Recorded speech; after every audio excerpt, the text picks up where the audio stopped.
புகழ். நீதிமொழிகள் அதிகாரம் 27. இன்று நடக்கப் போவதே தெரியாது, நாளை நடக்கப் போவதை அறிந்தவன் போல பெருமையாக பேசாதே.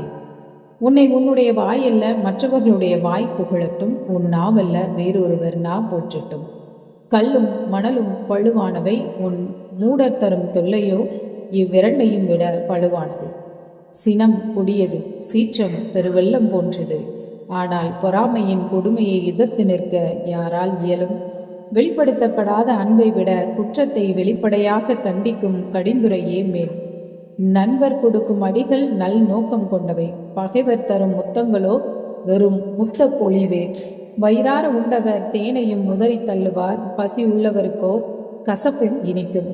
தன் வீட்டை விட்டு வெளியேறி அலைந்து திரிபவர் தன் கூட்டை விட்டு வெளியேறி அலைந்து திரியும் குருவிக்கு ஒப்பானவர்.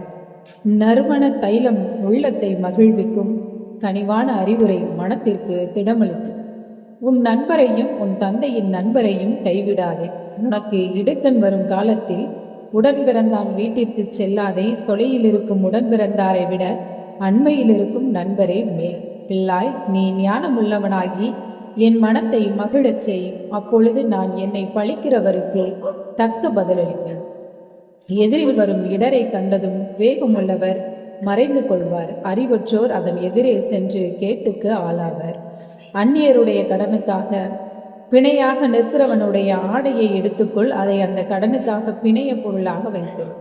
ஒரு நண்பரிடம் விடியும் முன் போய் உறக்க கத்தி அவரை வாழ்த்துவது அவரை சபிப்பதற்கு சமம் என கருதப்படும். ஓயாத சண்டை பிடிக்கும் மனைவி அடைமழை நாளில் இடைவிடாத தூறல் போன்றவள். அவளை அடக்குவதை விட காற்றை அடக்குவதே எளிது எனலாம். கையால் எண்ணெயை இறுக பிடிப்பதே எளிது எனலாம். இரும்பை இரும்பு கூர்மையாக்குவது போல ஒருவர் தம் அறிவால் மற்றவரை கூர்மதியராக்கலாம். அத்தி மரத்தை காத்து பேணுகிறவருக்கு அதன் கனி கிடைக்கும். தம் தலைவரை காத்து பேணுகிறவருக்கு மேன்மை கிடைக்கும். நீரில் ஒருவர் தம் முகத்தை காண்பார், அதுபோல தம் உள்ளத்தில் ஒருவர் தம்மை காண்பார். பாதாளமும் படுகுழியும் நிறைவு பெறுவதே இல்லை, ஒருவர் கண்களின் விருப்பமும் நிறைவு பெறுவதில்லை. வெள்ளியை உலைக்களமும் பொன்னை புடைக்குகையும் சோதித்து பார்க்கும் ஒருவரை அவர் பெறுகின்ற புகழை கொண்டு சோதித்து பார்க்கலாம்.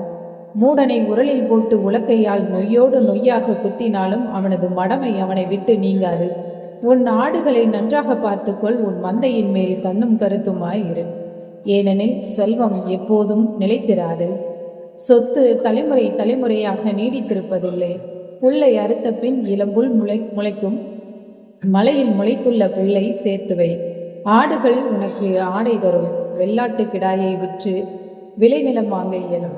எஞ்சிய ஆடுகள் உனக்கும் உன் குடும்பத்தாருக்கும் தேவைப்படும் பாலை கொடுக்கும், உன் வேலைக்காரருக்கும் பால் கிடைக்கும். ஆமென்.